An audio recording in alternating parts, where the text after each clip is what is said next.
Axl Rose here. Not Axl Rose, but his name is Axl.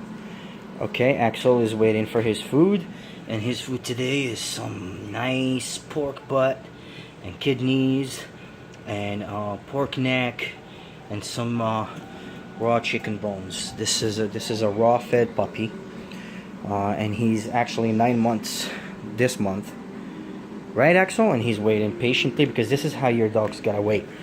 Okay, this is, you gotta teach them discipline, teach them how to wait, and this is where he eats, and he's looking at Axl. Eat. Very good.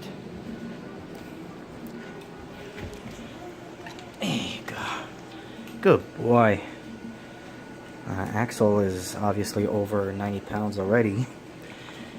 Been raw fed since he was 8 weeks old, since he came in this house. He came in here at 8 weeks old, and we don't feed kibble in this house. We don't feed processed food. And if your idea of raw food being bad for dogs, well, look at this baby over here. This baby here has not had anything other than species appropriate diet, which is the prey model diet. And if you don't know what prey model diet means, it means that you feed them as close as possible to how they would eat in the wild. And that is 80% meat, 10% bone, 5% any organ, and 5% liver. And these are the healthiest dogs in the world. And look at the shine on the coat. No allergies, never any problems, never any hot spots, never any issues that kibble feeders go to their vets for, and then they screw them by giving them many medicines and topicals and antibiotics. And these dogs have all these things taken care of. Arya just finished her food, and Arya is very soon to be 2 years old. Raw fed also. We don't feed kibble in this house. We don't feed dry food. We don't feed processed food. And this is what it is.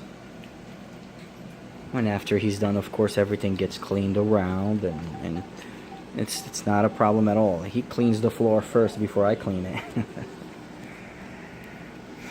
And this is Axl. This is my male puppy. Very well behaved. My dogs are very, very calm, and that's something that is reported. When we have, in our group, we have a lot of people that, you know, watch for a while and then, you know, transition to raw food, and the first things they notice is they don't poop as much as before. Their poop is minimal. It's small. They don't drink as much water because meat is live food that is actually full of water in itself. The reason why your dogs drink so much water and pee and many times have accidents in the house. My dog's Axl has not peed in this house since he was potty training. As soon as he was potty trained, Axl did not pee in this house. And the reason is, a lot of the time dogs get stressed, and if they don't, I could leave Axl the whole day if I have to at home, and he will not pee. And as soon as he comes out, you will know that he just goes and he pees and he's fine. And the reason why a lot of dogs get stressed and they end up peeing at home is because they overload themselves with water to make up for the water content that they're not getting in their dry food, in their processed dry bland food. Okay, and right now he is eating his pork neck bone, and of course certain bones are to be watched out with. And as a matter of fact, I always watch my dog when he's eating. No weight bearings, and you know, like bones like chicken and all that are only dangerous when they're cooked, because as a matter of fact, when you become a raw feeder, you deal with a lot of bone, and you realize that chicken bone, for example, is very, very, very tender and is very breakable.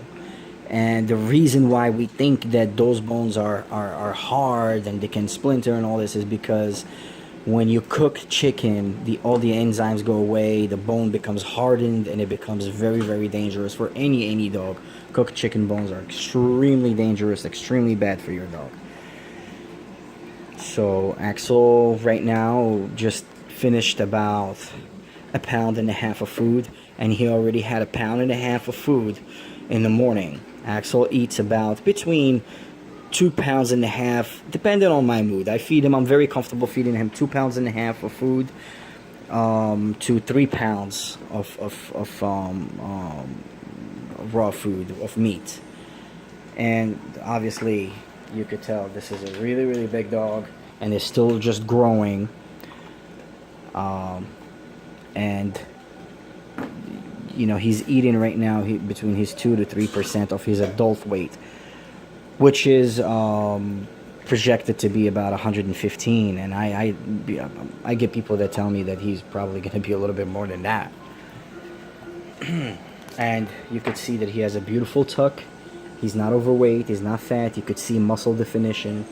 This is a beautiful working German Shepherd. And Aria, she's a small German Shepherd. She's a very fast and lean German Shepherd. She eats about 1.5 pounds a day. Okay.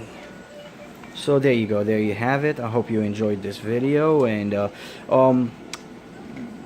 bones like the neck bone or certain bones, I like to use them because this is actually how a lot of dogs, a lot of kibble-fed dogs have teeth problems and infections and bad teeth. And the reason for that is because they don't get to do this.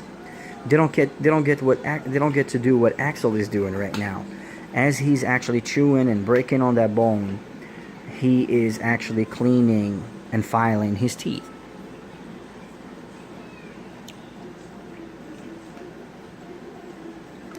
And it's always advisable to watch your dog and as they're eating. I'm very comfortable with my dogs. I know how they go about bones.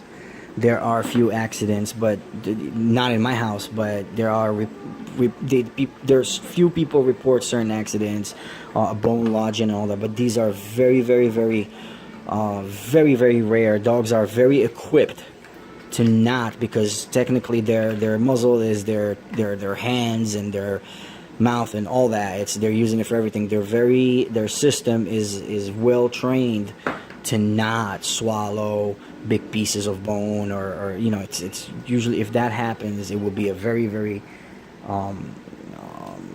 rare accident. And there are first aid things you could do, and it's not common at all. So we're very, very comfortable. I mean, you could hear it in my voice. I'm very, very comfortable, and my dog usually just, you know, plays the bones that he can't eat. He really just nibbles on them, and which actually I like that, because he gets to clean his teeth. And the bones that he can eat, he makes sure that he chews them enough that they're able to safely be swallowed. And dogs, especially of course, definitely raw-fed dogs, have a very low pH, a very acidic stomach.